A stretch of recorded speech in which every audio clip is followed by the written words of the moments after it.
A few days ago in training camp, we heard that Jalen Ramsey went down with a very bad looking knee injury that required him to be carted off of the field. Then it was revealed that he in fact did damage his meniscus, and recently he underwent something known as a full meniscus repair. As of right now, sources are reporting that as the result of this surgery, it looks like the Dolphins are going to be without Ramsey until about December.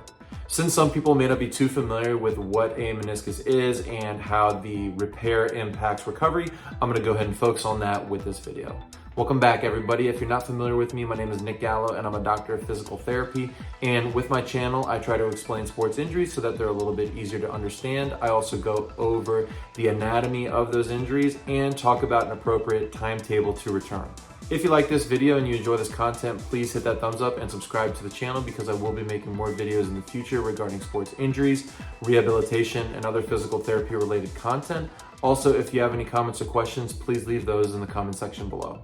So here we have our model of the knee, and so the knee joint is made up of your femur bone, which is your thigh bone that comes down and makes up the top portion right here. Then at the bottom half here, we look and see that there is the tibia, which is the bone that we often associate with as being the shin. And on the side here, the lateral piece is the fibula bone. And in the knee joint, we have 4 ligaments that contribute to overall knee stability. The first one is that anterior cruciate ligament, which is located right here, or that ACL for short.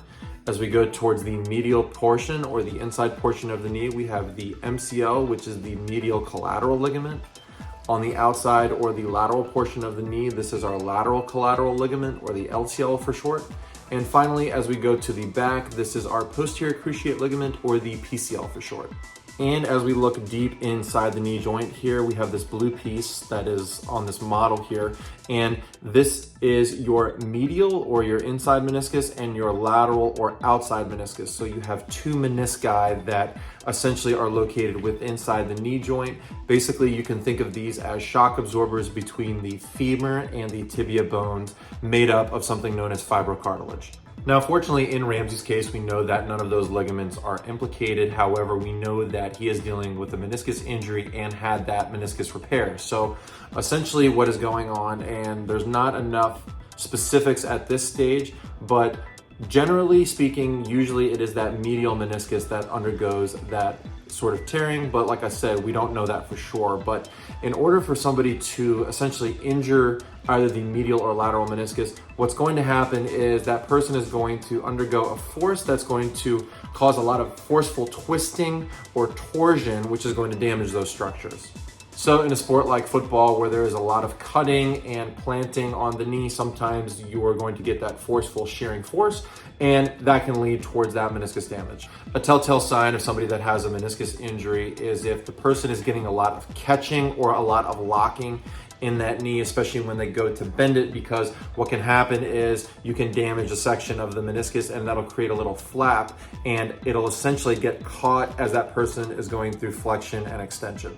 There are a few tests we can do in the clinic to determine if somebody does have a meniscus injury. One popular test is known as a Thessaly test, and essentially what that person is going to do is they're going to reproduce that motion that causes the meniscus injury or meniscus pain. They're going to stand on one leg and they're going to pivot side to side to essentially create that twisting motion.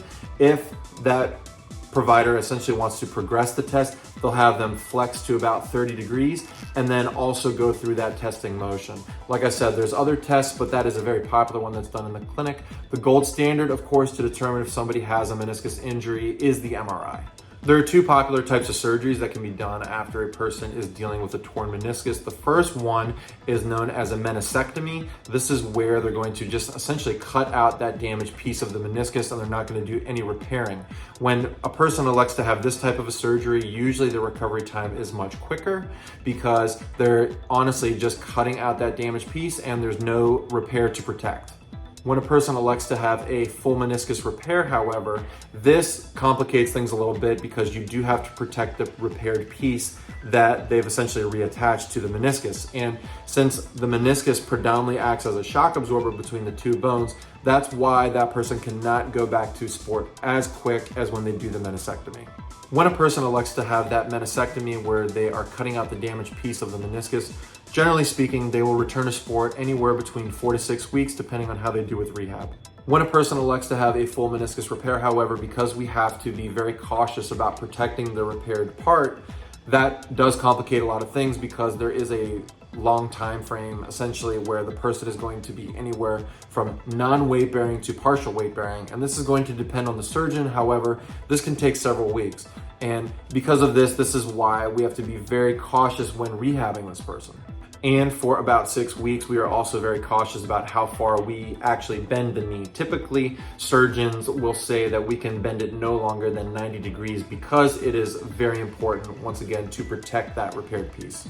After the 6-week mark, this is when a person can start weight bearing as tolerated, essentially putting full weight through the leg again. And this is when we are going to normalize gait, and we want to restore normal range of motion and try to get it as close to the other side as possible. And at this stage, this is when we can start to work a lot on strengthening, range of motion, stretching, all those sorts of things. At about the 3-month mark, this is when we can start to progress strengthening and more heavy duty types of exercises. And finally, about the 5-month to 6-month mark, this is when a person will typically return to heavy sports. So as of right now, although they've been giving us that December timeframe, it's looking like it's pretty much on par as to what I would expect in the clinic. However, everybody's different, and Ramsey being a pro athlete, usually those people end up bouncing back a little quicker because they do better and are constantly getting rehab. So if I happen to hear any updates about how he's doing in rehab and his physician follow-up visits, I'll be sure to update everybody in the comment section. Also, if you happen to hear anything, please feel free to update me as well. And that's it as of right now regarding Jalen Ramsey's most recent meniscus repair. I wish him the best of luck moving forward because it is a tougher recovery. However, it'll take him a little bit longer, but he should make a full recovery. Once again, if you like today's content and you want to see more of it, please subscribe to the channel because I will be making a lot more videos in the future. Thanks again for tuning in, and I'll see you next time.